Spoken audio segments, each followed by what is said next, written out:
Здравейте! В тази серия на "Търси се" ще ни гостува един млад актьор, станал любимец на телевизионните зрители. Той стана популярен в ролята на Андрей от сериала на BTV "Столичани в повече" и продължава да радва зрителите със своето присъствие. Голямата му страст е театъра, но той не спира да търси нови поприща на режисьор, на художник и запален пътешественик.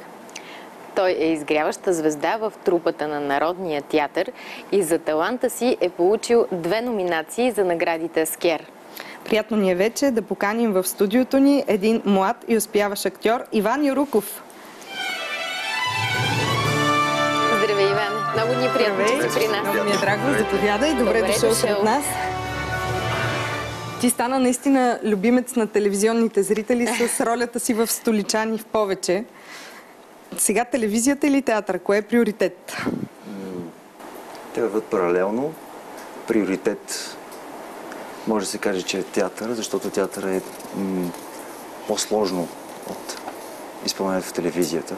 Сложните неща са ти по-приоритетни. По цяло театъра произвежда актьора, оформя актьора. А телевизията го популяризира. Може така да се каже. В по-голяма степен. Първата изненада за теб ще те отведе на снимачната площадка на "Столичани повече". Във филма двамата сте лудовлюбени един в друг, но какви са отношението ви извън него? Виж сега с кой ще те срещнем. Първата ми среща с Иван беше преди, ако не се лъжа, 2 години. Успях да разбера, че е интелигентен, безкрайно добър актьор, чувствителен, което също е много важно за един артист. Доколкото знам, той е многопластов, освен актьор и фотограф, художник, режисьор, ако не се лъжа, даже и музикант. Той има една творческа лудост в него, което е много хубаво и заразяващо. Виждала съм го ядосан и това пак е свързано с тази експанзия, за която казах преди малко. Тази енергичност, която той притежава. Цялото ти семейство са пълни идиоти. Благодаря. Понякога се чудят дали не си осиновен. Баща ти не е ли идиот? Не, по-лошо, той е изобретателен идиот. Иване, освен всичко друго, знам, че си поет и че обичаш да пишеш. Така че те предизвиквам сега в студиото на "Търси се" да напишеш нещо в рима, някакво четиристишие. Да видим как се чувстваш в момента. Можеш ли да измислиш някакво четиристишие сега? Не, трудно ще ми бъде. С което да изразиш, примерно, как се чувстваш? Да изразиш себе си. Веднага си сещам за едно нещо, което е цитат от Яворов. "Любовта е птичка дяволита, гдето иска се пилее, гдето иска там ще пее." Да. Твоята птичка пее ли дълго на едно място? Моята птичка е сладкопойна. И свободолюбива. И свободолюбива, да, не може да се задържи на един клон. А какво ти носи снимките в този сериал? С какво те обогатиха теб като актьор и като човек? Честно казано, срещата с тези хора там, с тези актьори, наистина това са едни прекрасни хора преди всичко, екипа, които са абсолютно отдадени. Изобщо това, че бързо се реагира в всякакви ситуации. Интересно е, хубаво. А негатива, който ти донесе така? Масовата популярност? Няма.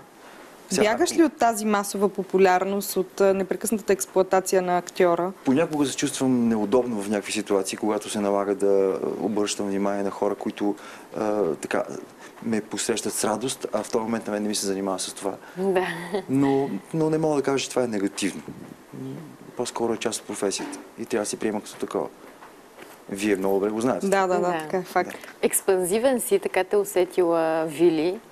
Винаги ли така емоциите напират твърде бурно в теб?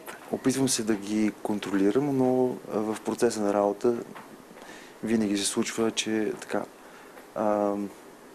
човек проявява и такива неща. Като така избухване понякога. Яростно. Всичко е в някакъв позитивен план и така и в работния процес това е позволено. Ти си един от малкото актьори, които успяват да опази тотално личния си живот. Почти нищо никъде не говориш за него. Едва ли тотално, щом съм тук. Само при нас. Но наистина не обичаш всякакви интервюта, не разказваш за себе си. Така си го избрал или просто така се случва? Ами, когато почувствам, че имам какво да кажа на хората, тогава на драго сърце. Но не мисля, че всеки появил се по телевизията човек трябва да занимава зрителите със себе си, за щяло и нещяло. Така смятам. Избягваш масовата популярност. Хората се интересуват, смисъл на зрителите, които те обичат теб като актьор и като лице от сериала. Им е интересно какъв живот живееш извън филма. Аз не съм против това да се появявам по телевизията и да дам интервюта, но не мисля, че това трябва да бъде прекомерно. Тоест, хората могат да научат неща за мен и от едно или две интервюта не е нужно да се появявам постоянно. Навсякъде, да, така е. За таланта ти да привнасяш нещо твое винаги в ролите, сега ще ни разкаже един от твоите любими преподаватели в надфис. В какво актьорско предизвикателство ще поиска да те види. Ще разберем сега заедно. Добре. Иван беше, казвам беше, като студент, едно много такова умно, чувствително, съсредоточено, плахо, любопитно момче. Иван е много работлив. Говоря за студента Иван, защото след това той си пое своя път, тръгна по верна пътека, убеден съм в това. И най-важното, Иван не се звездее. И му пожелавам много хубави роли. Той изигра доста до този момент, но важна е пак следващата роля. Все едно, че нищо не е направил до този момент. И той го знае това, защото аз съм го учил така. Аз винаги съм смятал, че Иван е страхотно чувствително момче, но слава Богу, той не го показва. Той се сдържа. Вероятно това понякога му пречи, но убеден съм, че в повечето случаи му помага, особено в работата. Иван, как да кажа, е мъжко момче. И артиста Иван Юруков някакси много стабилно и сигурно стои на сцената. Той доказва себе си в ролите, а това е страхотно важно. Иван може да играе Достоевски, може да играе Шекспир, може да играе всичко, каквото му се предложи, пречипено през себе си. Повече дързост му трябва, повече, може би, вяра в себе си. Ванка, чувал съм, разказвали са ми, че зад гърба ми много умело ме имитирате. Как би ме изимитирал ти, моето момче, ама с най-характерните жестове или там каквото ти си запомнил от мене. Моля те, направи го. Професора, можеш ли да го имитираш? Вие го имитирате всъщност тайно. Всичко изловихме ние. Опитай сега. Не ми се случва да го имитирам, но мога да опитам, да. Да, опитай. На него шума със сигурно. Абе, момче! Казах ти! Не ме гледай така! Изразявай! Точно така, моето момче, точно така. Айде. Страхотно. Аз не си го представям, между другото, Илия Добрев чак така да понашава тон. Такъв ли? Да, той ме е замерил с празна бутилка по сцената. Сериозно? Се, да. Дързост и увереност, това са нещата, които смята, че ти липсва. Страхотни неща, аз съм направо... Прав ли е в това отношение? Развълнуван заради това. Ами, винаги съм се опитвал да търся себе си и, как да кажа, чрез моите преподаватели някак си това беше възможно да се случи. И мисля, че то се случи.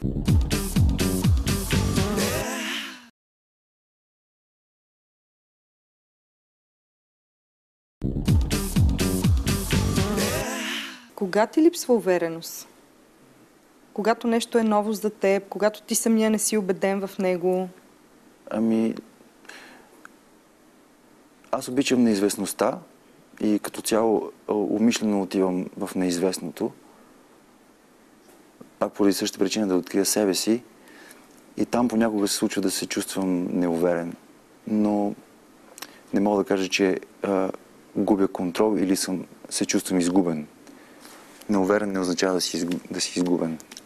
А кога си се чувствал най-близо до себе си? Кога си се намирал в най-пълна и... В пълна хармония със себе си. Това са били редки моменти, които не мога сега да споделя. Те са много лични. но... Редки моменти, казваш. Да. По принцип не се чувстваш така като цяло. Ами, често съм неудовлетворен от себе си. Независимо дали отвън това би се сметнало за успех. Така. Имам висок критерий за нещата. Ти си явно най-големия критикар на себе си. Ами, както всеки човек, предполагам, и всеки творец. Най-често за какво си критикуваш? Какво си казваш? Върху това трябва да работя, това трябва да постигна или да... Сега не си поставям такива цели, за това трябва да работя, за това трябва да постигне и така нататък. Реагирам на нещата, които ми се случват, помагам им те съдействам те да стават. Където успявам добре, където не успявам, се опитвам. Но ожесточено се боря срещу посредствеността. Това е, когато се улова в... Своята собственост посредственост. Да. Улавяш се понякога? Понякога се улавям в... той като пауза, като просто отпускане или минаване метър е така. Да. Но не мисля, че това е нещо полезно, нито за мен, нито за хората около мен. А кога си обладан от хъс, от амбиция да гониш, да бъдеш хрътка? Има ли такива ситуации? В 7 вечерта, преди всяко представление. В най-подходящия момент. Точно тогава е най-добре да винаги се появя. Актьорството, как се зароди в главата ти? Идеята, че искаш да станеш актьор? В смисъл, как се оплоди главата ми с актьорското? Да. Ами това беше отдавна, преди доста години, така, може би 12-13 години, когато прочетох една обява, че се търсят аматьори и актьори и се оказах на мястото в същия час с 20-30 минути закъснение и така. Избраха те, така ли? Да, всъщност ме избраха да участвам в една от главните роли в Квадратурата на кръга. Валентин Катаев, тогава Ангел Ангелов беше режисьор на спектакъла. И се запали от тогава? Определено така. По-различен ли си, откакто играеш? Откакто играта се превърна в твое ежедневие?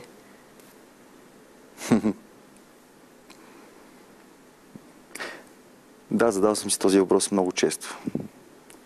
Да, мисля, че в момента много повече се зарецавам нещата, много повече се вглеждам в неща, които обикновено човек не се заглежда. Черпиш за ролите, сигурно. Изследвам се постоянно. Самонаблюдаваш се? Самонаблюдавам се определено, да. И наблюдавам и другите как реагират. Крада от техните реакции. Да, това е... Това е промяната. Своеобразен начин да възприемам света по-отворено някакси. Да допускам, че всичко е възможно. Да не влизам в някакви рамки, които да ме ограничават.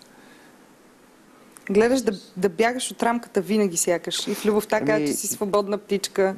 И в професията. Свободата явно е така. Да, защото, как да го кажем, ако човек се качи на една спирка на влака и знае, че след 7 часа ще стигне до края на тази релса и горе-долу може да си представи какво може да очаква там.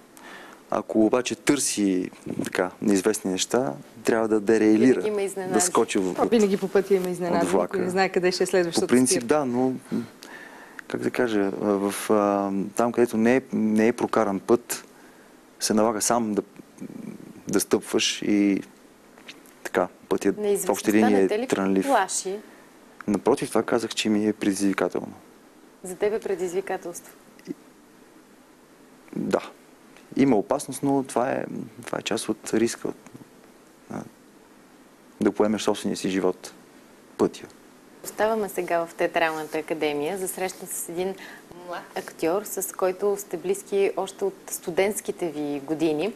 Какво ви свързва вас като приятели и какво желание има той да се случи в твоя личен живот? Ето сега ще разбереш от самия него. С Иван се познаваме от 2000-та година, когато влязохме в Витис заедно, в един випуск сме. Там се запознахме и започнахме да общуваме, да дружим. Много темпераментен, обаче също така той е доста съобразителен и така аналитичен човек. Той е 5-измерен човек. Ако ние живеем в трето измерение, той е 5-измерен. Ще кажа защо. Защото той е актьор в Народния театър, Освен това, той режисира късометражни филмчета. Играе ролята на режисьор, не само играе, ами е, защото той има такива. Той е фотограф, купи си камера и прави снимки. Той рисува, виждал съм негови икони, и портрети на жени. Вижте, според нас вие сте най-добрата партия за Гошо.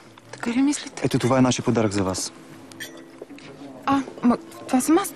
От снимката ли? Да. Кой ме е рисувал? Аз.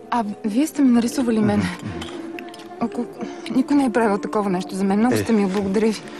Той е художник. Той свири, пък заедно с него и аз свиря, защото аз отделно свиря и там също имаме общи неща, тъй като той създаде група. За много неща сме спорили, минали сме през много неща, карали сме се. Нервен е.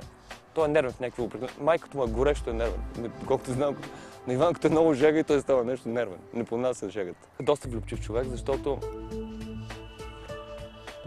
мисля, че доста жени се влюбват в него. Аз не знам доколко Иван, обаче в това нещо не е влюбчив човек. Той като е влюбчив, и те като се влюбват, те така ще има постоянно един цикъл, който няма да опре до основната точка, която все пак му предстои, за която исках да ви кажа. И тази точка всъщност е възпроизвеждането, което още не се е случило. А това е важно. Това мисля, че най-важният момент. Той има жени, които са го обичали и той е обичал, но така че не продължава да бъде с тях, въпреки че вече на години, в които би могъл да създаде семейство. Той обича да е сам. Даже често повтаря на негово нещо, което съм го запомнил така много, е негово такова пожелание дори. Сам, брат, сам! Сам бъди! Само така ще успееш, сам. Ходенето в природата и на диви места. На диви места, където човешки крак не стъпва, това на него му е любимото, на мен също. Това също ни е нещо, което ни свързва пък нас двамата. Иване, два варианта ти давам. Едното е да посвириш на окаринка или на свирчица с ръце, така както ти знаеш. В смисъл ти ето така това нещо го... Знаеш как се свири на това. Това мисля, че ще бъде забавно някоя народна мелодия, нещо етно, нещо българско. Това да бъде единият ти вариант, който можеш да направиш. Другото е да кажеш най-значимият според теб текст от новата пиеса, която репетираш, Хамлет, т.е. на твоя герой Хорацио, най-значимият ти куплет или стих или фраза. Аз предлагам и двете да ги направиш. Първо с най-значимия куплет. Първо да видим сега Стоян. Не, първо въпроса за възпроизвеждането. Мисля, че всъщност тези опасения, които чухме току-що... Че си на годинки и няма да се възпроизведеш. Те са под форма на пожелания и така, нали... лека, удивителна или така... Въпросителна е направо. Но според мен всеки човек изхожда от собствените си страхове и ги изрича. Сега дали се отнася за мен това точно така, вероятно до голяма степен е прав. Ти такива страхове имаш ли? Нямам такива страхове. Че си на годинки? Не смятам, че съм на годинки и че ми е време и там всъщност за какво може да ми бъде време. То никога не се знае кога е времето. Да.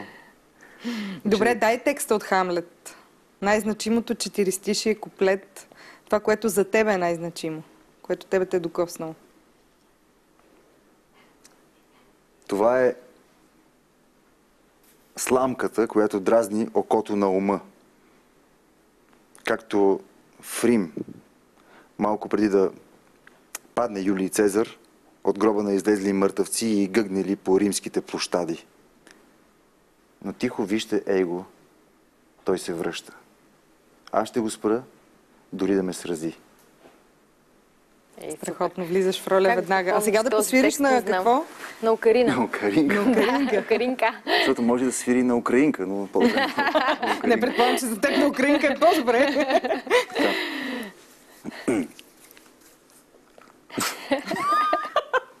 На мен ми е смешно.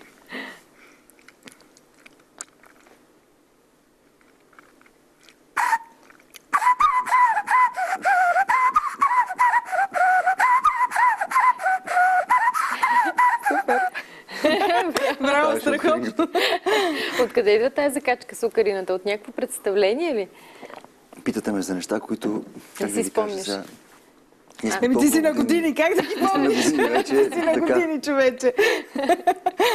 Не си спомняш. Каза много интересен твой мото, девиз. Сам бъди, сам ще успееш. Сам брат. Това ли е сам брат? Това ли е истината за тебе? Ами, по някакъв начин да, защото много често човек в опита си да поддържа онова наложено верою, че човек трябва да създаде семейство, да бъде с друг човек, да живее в някакви норми, обикновено пропуска да осъществи собствените си таланти.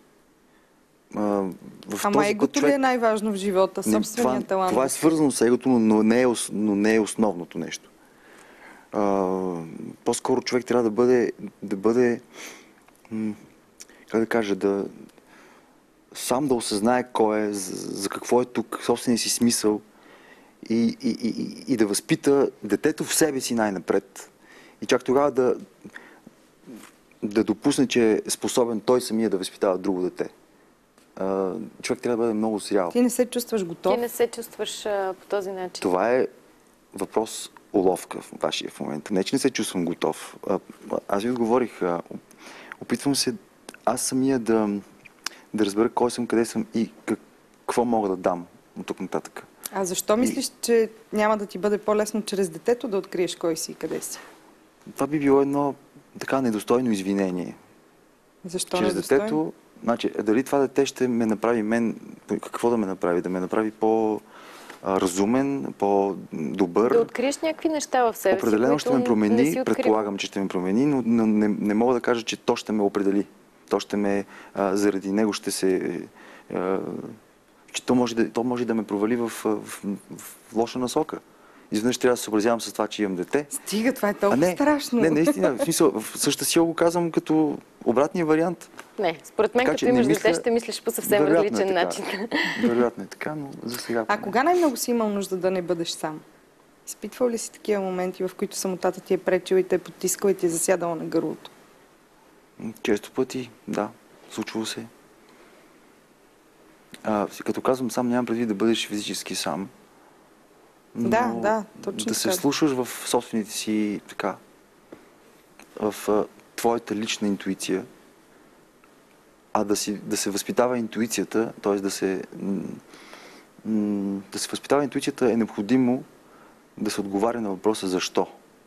Както децата. Те обикновено питат винаги защо и за нелепи неща, но те винаги питат защо.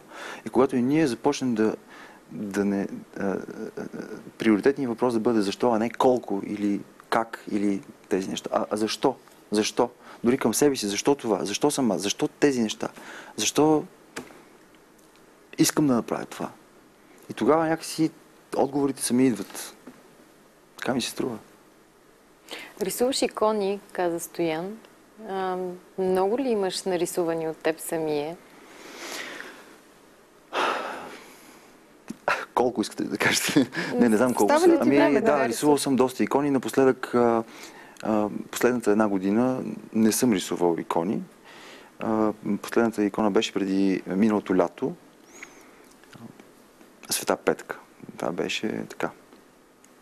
Подаряваш ли ги или си ги съхраняваш у дома? Да. Подаряваш ги? Обикновено ги давам на хора, които са ми много близки или са така, са свързани с мен емоционално. Вярваш ли си? Това е някаква връзка с вярата ли е? Не съм религиозен, но съм вярващ, да. Вярваш си? Да. Сега ще те срещнем с твоя астрален близнак, с който двамата много обичате Париж. Според мен ти си събрал Париж целия в себе си. Да видим. Двамата с нея се разбирате без думи. А как? Виж кой ще ни каже.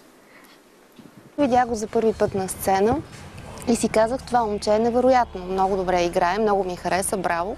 Иван ми е безкрайно интересен, защото това е човек, който се подлага под съмнение постоянно.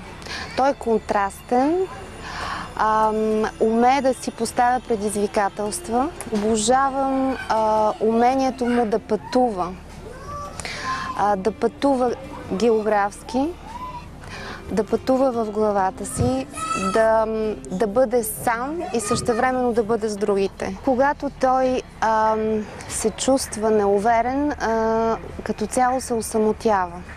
Дали отива в планината сам, дали пътува някъде, не е ясно. Ние не си говорим много, просто разбираме се без думи. Когато пътувам, си изпращаме често фотографии, малки клипчета, изречение, стихотворение, дума. Може би момента, в който така бях до него, беше свързан с брат му, който е прекрасен. И имаше злополука, от която излезе жив и здрав. Той е моторист, много шантав човек. Аз го усещам малко, може да ви е странно, като астрален брат.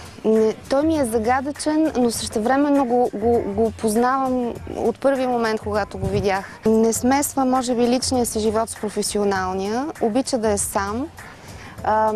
Може би решенията, които взима за живота си, не ги споделя по пътя. Дава крайното решение. Безкрайно дискретен спрямо личния си живот. Не се излага на показ, не е човек, който обича шумотевицата. Естествено има его гигантско, както всеки един актьор.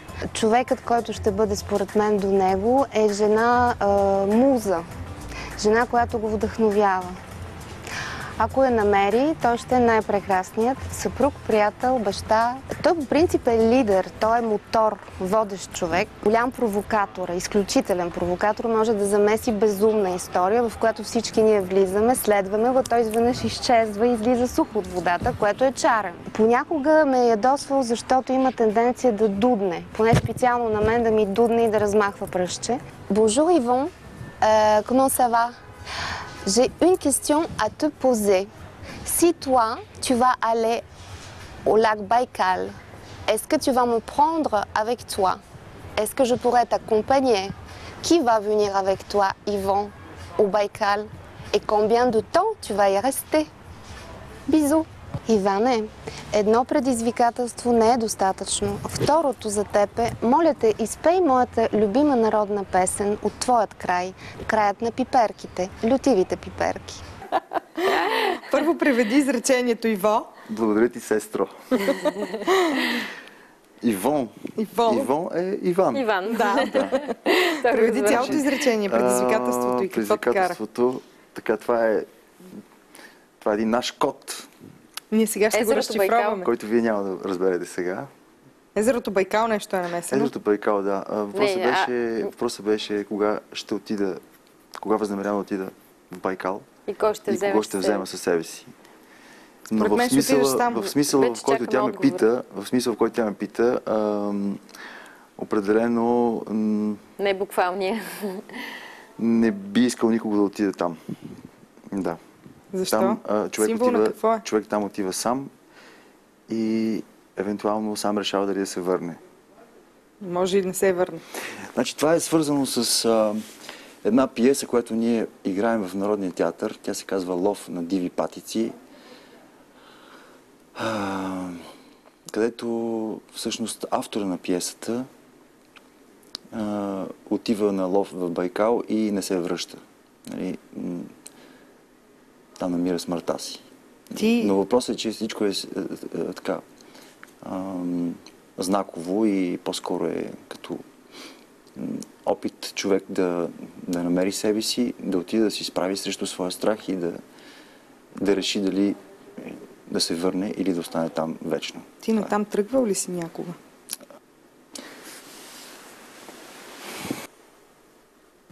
Байкал винаги стои като опция. Така е. Факт. Да минем на народната песен. Ако човек е тръгнал към Байкал, едва ли ще го питате дали е тръгнал. Няма и да знаем. Да, така е. Може би няма и да разберем. Да. Народната песен. Коя ти е любимата от твоя край? Лютите ти си чушки. От Сандански. Аз съм роден в Сандански, да. Вероятно тя има предвид... Аз съм сигурен какво има предвид.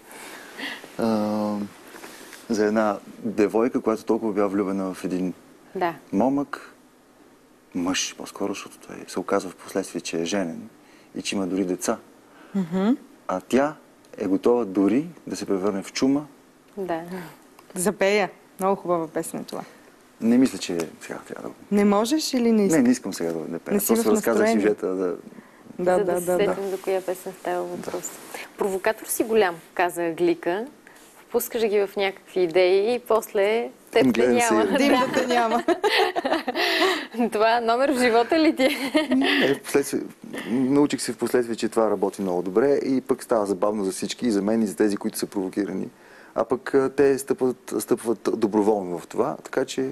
Не се чувстваш гузен. Не изпитваш вина. Да. Не обичаш да говориш винаги с думи. Кога предпочиташ да изразяваш себе си чрез други неща? Напоследък много обичам да мълча. Дори попаднах скоро на някакво упражнение такова, където, да речем, в продължение на 12 часа не трябва да се обели нито дума в нито. Аз съм загубена кауза. И това е много интересно нещо. И какво се случва, ако 12 часа мълчиш? Пробвал ли си го? Пробвал съм. Много е интересно. Защо? С какво? Защото обикновено винаги ти идва да изразиш себе и да изразиш мисълта си с думи, но когато имаш тази бариера, усещаш, че така, ще трябва да замълчиш, дори имаш време да размислиш дали това, което ще кажеш, е трябва да го казваш, което е хубаво. Да, това е ефекта. Твоето осамотение в природата, там ли е любимото ти място, където обичаш да ходиш и така да си почиваш, да релаксираш и да оставаш сам със себе си? Да. Това е нещо несравнимо, нещо... Място, такива девствени места има навсякъде, все още. Човек може да остане със себе си, да чуе мислите си, да релаксира, да се презареди и така. Жената трябва да е муза. Имаш ли муза сега, на този етап? Чувстваш ли се вдъхновен? Понеже моята сестра е жена. Да. Музата може да бъде и жена, да. Но може да бъде и всичко. Може да бъде и природата. Може да бъде и река, може да бъде водопад. Може да бъде всичко. Разбрахме, че такава конкретна жена, муза, разбрахме, че много се влюбват в тебе. Да. И ти много се влюбваш. Как пък аз не го усещам? И затова не можеш да създадеш семейство. Но ти е толкова много влюбвани. Да не се притеснат хората за мен, че... Да, между другото, от няколко видеа изкочи сам.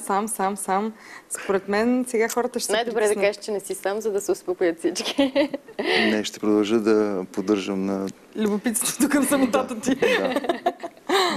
Кога си се влюбвал за последно така с всичките си сетива? В детската градина? Не, ще го... Не бих се очудила. След разговора, който направих. Случва ли ти се наистина така да се запалиш целия? Да гориш или отдавна ти се е случило такова нещо? Да се запаля, да изгоря и да тичам към Байкал. Това е много интересен сюжет. Ако се е случило, трябва да го разкажеш. Не мисля да изпадам в такива подробности. И да, случва ми се да се влюбвам, да гориш. Да горя в това, да си намеря място и така нататък. Всички обичайни симптоми. И като се стигне до възпроизвеждане, бегаш? Даже не се стига до там. Дори не се стига до там.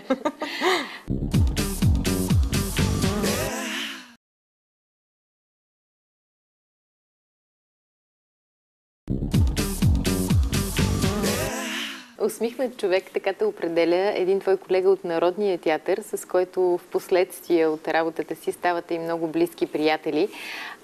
За умението ти да се превъплъщаваш в различни роли, и то най-силните роли в постановките, виж кой ще ни разкаже. С Иван се запознах, когато дойде за пръв път да играе тук в Народния театър. И още в първия момент така се сприятелихме, защото той има това свойство веднага да се сприятелява с хората, защото е открит и усмихнат човек. С него с две думи се разбираме в общи линии, въпреки че сме имали големи спорове. Аз нямам способността на Иван така да се разбирам с хората, защото той е толкова така усмихнат и ведър по принцип в отношенията си, когато разбира се има настроение. Не е от хората, които биха си спестили нещо, и в това отношение имахме много спорове, когато репетирахме Достоевски. Спомням, че направо открито си се карахме, но това не ни е попречило да бъдем приятели. Имало е моменти, които той просто си тръгваше от репетиция на едната страна, аз на другата. И след половин час пак се сдобрявахме. Но Иван е от актьорите, които имат способността да поемат големи роли. Той в това отношение така променя се, проявява воля и можеш да откриеш в него именно такъв актьор, който поема ролята от началото до края. Влюбчива. Влюбчива. Така си мисля. Той обича приключенията, да пътува. Беше невероятно как израсна за няколко години в това отношение да снима, да развива себе си като режисьор. Иване, ако ти е любопитно, кажи онзи монолог, ако си спомням добре, от твой отказ във Витис по пиеса на Камен Донев. Мисля, че беше за един човек, който е леко недоволен от живота. Това е много любопитен образ, според мен. Благодаря ти, Йоско. Спомняш ли си го? Спомням си го, разбира се.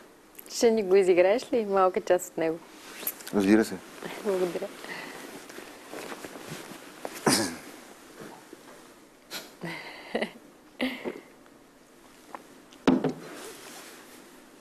Идва жена ми с един майкуч, решила да полива градината и викам, ай, остави го този майкуч. Има кой да полива градината, тя взе, че се разрева. А ни плеснах и с майкуча я праснах два пъти. Забрави и градина и поливане, както и да е. Значи съм лош човек, ама що не ме поздравяват? Що един друг в супермаркета се поздравяват, а ме, що все едно, че ме няма? Що така? А? Нищо лошо не съм направил, сигурно ми завиждат ми за плашето. И ми завиждат за хубавите дограми, защото на мен само дограмите ми струват, колкото на тях им струва цялата къщица. Мамицата им затлачена седендурска, просто. На какво отгоре ще ми се правят те мен на цареве? Все едно не ги виждам, че само кисело мляко набиват и през дънките им баласта да пресяваш. Айде не се не виждам, че може да й получи инфаркт. Затова пия хапченца. От Германия не ги носят тия хапченца. Усетиш ли, че вървиш към инфаркта? И гълташ едно.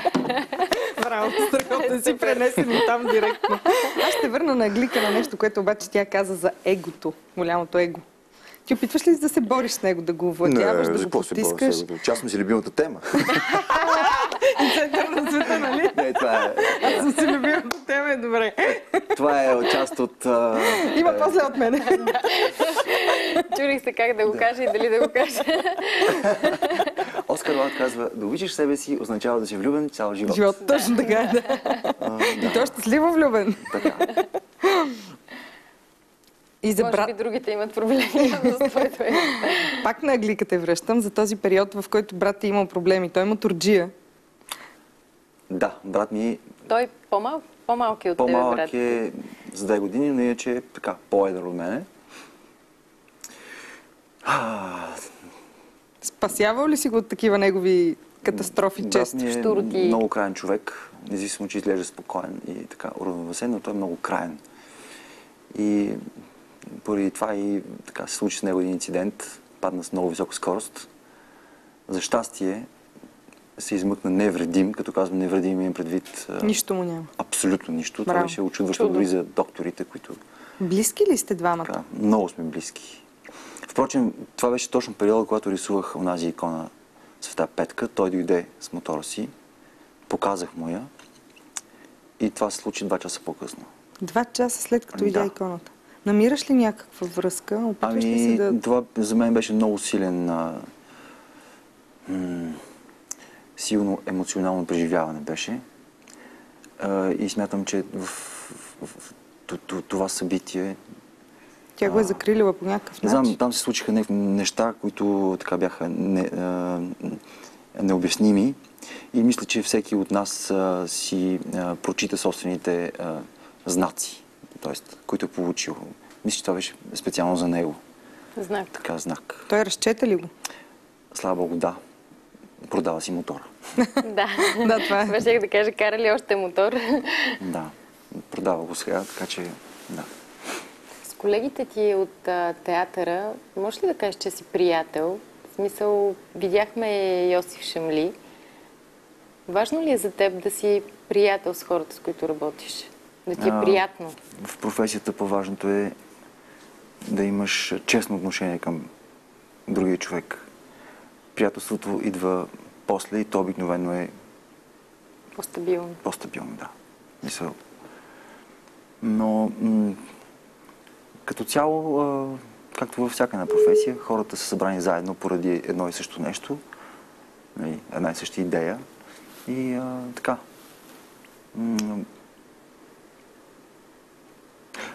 Да, има хора, с които се чувствам много добре.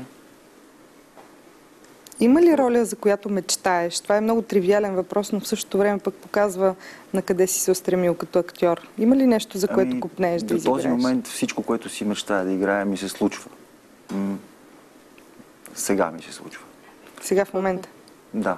Изживяваш го. С последната изненада колегите ми подават знак, че вече имаме връзка. Ще те свържем с един от най-големите български актьори, който винаги е близо до морето и е влюбен в него. Приятно ни е да кажем добър ден на актьора Юрий Ангелов. Здравейте, чуваме ли се? Добър ден, да. Добър ден. Много ни е приятно да ви чуем с вас и още повече ни е приятна усмивката на Иван, който много се радва, че точно вие сте на телефона. Разкажете ни как се срещнахте с Иван, какво най-много ви допадна и хареса в него като човек, като актьор? Да. Аз не познавах Иван преди да го видя в камерната зала на Народния театър. И бях отишъл да гледам една пиеса на Куркински, където играе Мария Сапунджиева, и моята голяма изненада беше Иван. Аз съм много открит и прям и веднага си казах, това момче ще стане много добър актьор в последствие. Страшно ми допадна как играеше в пиесата и разбира се, веднага се запознахме след това. Като човек интересен ли ви е? Казват, че е провокатор. Вас провокира ли ви с какво? Ами, искам да ви кажа, че имаме някаква вътрешна близост, невероятна, все едно ми е син. От първи момент, в който се видяхме, може би защото и аз съм голям провокатор. Да. За да ви кажа, той идва всяка година, всяко лято. Това лято пропусна на Фазаново Филм Фест, който аз правя тук в Фазаново. И той е мотора на всички арт компании до сега. Този път пропусна, но аз му държа сега в джоба си пак първата награда. Той обра всички първи награди винаги. Ама за всичко той прави и филми, нали знаете? Да, говорихме си за това. Кажете ни обаче, кои са критиките, които му отправяте понякога, дори в чисто човешки план, не просто като актьор. Критики, аз въобще не съм човек, който критикува, аз само поддържам талантливите хора. Аз просто много му се радвам и желая винаги да бъде тук на Фазаново гост. Аз сега, кажете му, че съм под ореха, който той много добре познава. Той ви чува, да. Да. Много се радвам за неговите неща и винаги съм знал, че той ще има успех. Винаги съм знал. Такива момчета просто се радвам, че съществуват, че има с неговите разнообразни интереси, с провокативността му, интелигентността му и креативността му. Да е жив и здрав. Много му се радвам. Юрий, благодаря ти много. Много ти благодаря за тези думи. Жив и здрав, да си вземеш наградата. Пак е първа, този път получаваш награда за неприсъствие. Ще се реванширам, обещавам. То първа. Много ви благодарим за това включване. Благодарим ви. Всичко добро. Бъдете жив и здрав. Първа награда по неприсъствие. Това беше много изненадващо. Какво ви свързва? Защо така се зарадва? Наистина ли го чувстваш като баща? Ами, интересното е, че е такава връзка между нас от самото начало, много странно. И аз го чувствам толкова близък като баща. От колко време всъщност се познавате? От колко години? 2005 година, да речем. Някъде доста, там. Да. На какво си се учи от него? Да, какво си крадеш от него? Той е голям актьор. Той е изключително честен човек. Изключително сърдечен, чисто сърдечен. И много добър актьор. Да. Той е просто прекрасен човек. Понеже сме в края на предаването, ти предстои още една среща с хората, които видяхме до тук и които говориха какъв човек си ти. Както описах обаче те накратко в едно изречение с една дума, ето виж сега. Бъди все така свободолюбив. Никога не го губи. Желая ти да си здрав. Иван е тъжно, красиво и родено по щастлива звезда момче. Ти си особен, уникален творец? Ти си моят астрален брат, моето предизвикателство и абсолютното ми спокойствие, че нещата ще са наред. Иване, ти в най-точния смисъл на думата изпълваш името Иван. В смисъл такъв, че то ти дава сила и то те по някакъв начин наистина те осмисля. Интересно ли ти беше да се видиш отстрани през погледа на тези хора? Чак не мога повярвам. Просто... Начешаха ли ти егото? Както се казва. Мисля, че пак ще искаш да ни гостуваш. Това е твоето предаване, нали? Аз съм щастлив, че тези хора... Не знам, това е... Нямам думи. Просто... С всички тях сме много близки. Живота ни е свързал по една или друга причина, но то не е случайно. И чувствата са ни взаимни. Понеже малко хора успяха да отправят критики към теб, ти сам за какво се критикуваш? Накрая в портрета все пак да сложим и... Ако съм по-малко самонадеян, ще е по-добре. То всъщност или си самонадеян, или не си. То няма по-малко. Това искаш да го тушираш? Опряли нож на един свещеник и го питали, вярваш ли в Бог? И той казал, много малко, много малко. Много или малко. Много малко. Не можеш да вярваш малко, или вярваш, или не. Значи махаш самонадеян и ставаш в хармония с себе си. Така перфектен. Добре, ще те очакваме да гостуваш отново перфектен при нас. Благодаря ти, много приятно. Наистина, благодарим ти. Успех, ни приятно. Благодарим. Просто занемявам. Признателността ми затваря устата. Много ти благодарим за това гостуване, а вие ни гледайте следващата неделя, точно в 11 часа. И ни слушайте по BTV радио, защото който търси, намира. Идва жена ми с един майкуч, решила да полива градината и викам, остави го това майкуч. Има кой да полива градината, тя взе, че се разрева. А ни плеснах и с майкуча я праснах два пъти. Забрави и градина и поливане, както и да е. Не, че съм лош човек, ама що не ме поздравяват? Що един друг в супермаркета се поздравяват, а ме, що все едно, че ме няма? Що така? А? Нищо лошо не съм направил, сигурно ми завиждат ми за плашето. И ми завиждат за хубавите дограми, защото на мен само дограмите ми струват, колкото на тях им струва цялата къщица. Мамицата им затлачена седандурска, просто. На какво отгоре ще ми се правят те мен на цареве? Все едно не ги виждам, че само кисело мляко набиват и през дънките им баласта да пресяваш. Айде не се не видим, че може да й получи инфаркт. Затова пия хапченца. От Германия не ги носят тия хапченца. Усетиш ли, че вървиш към инфаркта? И гълташ едно.